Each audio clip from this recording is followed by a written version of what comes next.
muy lejos.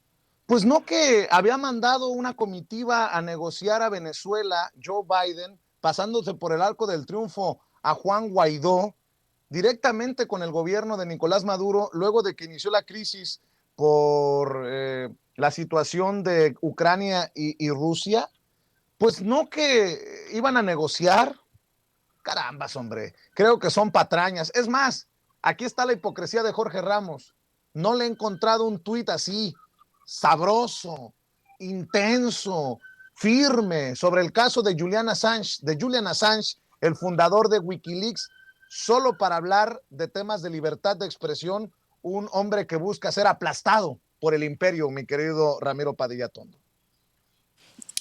Pues fíjate que viendo esta circunstancia, como bien dice Manuel, vamos a entender cómo funcionan las cosas, desde dónde viene y por qué. O sea, siempre lo digo, quién lo dice, por qué lo dice y desde dónde lo dice, ¿no? ¿Quién lo dice? Jorge Ramos. ¿Por qué lo dice? Porque es una persona totalmente derecha. ¿Desde dónde lo dice? Pues lo dice desde Miami, la cuna de la ultraderecha. Obviamente, Jorge Ramos hace mucho tiempo perdió esa idea de periodista combativo, porque hay que recordar que la época de oro de Jorge Ramos fue en los 90 a la caída de la cortina de hierro, ¿no? Entonces, obviamente pensaron que el mundo se había convertido en un mundo unipolar, y con esa narrativa trabajaron muchos, como también otra persona, Andrés Oppenheimer, que por cierto escribió La hora final de Castro, que ha sido la obra más larga de la historia, porque cuando él anunció la hora final de Castro, pues duró otros veintitantos años, hasta la muerte del comandante Fidel. Ahora, ¿quién se arroba el título de decir que es dictador y que no es dictador? Esa es una pregunta.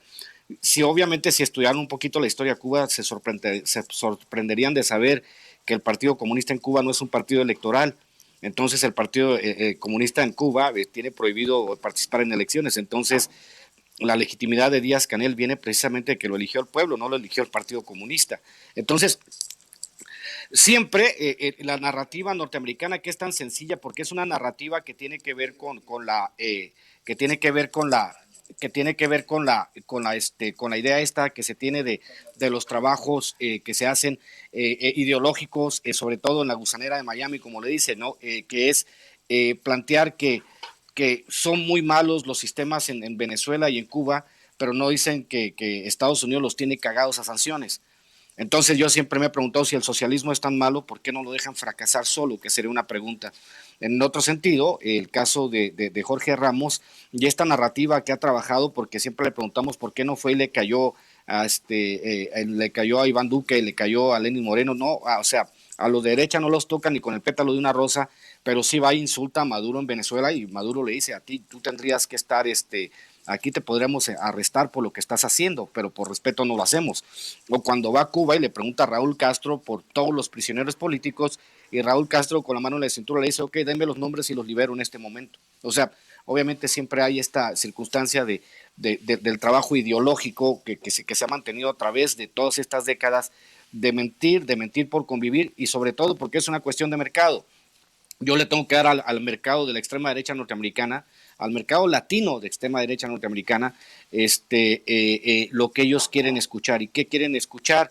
Dictadura, que Estados Unidos es la mayor democracia, que Estados Unidos es totalmente inocente, como si no hubieran promovido decenas de golpes de Estado en Latinoamérica, como si gracias a ellos los norteamericanos no hubiesen creado esta historia de las repúblicas bananeras, como si no hubieran sacado a patadas a Jacobo Arbenz, por ejemplo, en Guatemala, por intentar proveer a sus propios connacionales de tierras de cultivo, y eso no beneficiaba a las grandes corporaciones en Estados Unidos. Y como es una larga data, pero obviamente esa parte de la historia siempre se obvia. Por eso, como digo yo, para cerrar este segmento, mi querido Vicente, más Chomsky y menos Krause.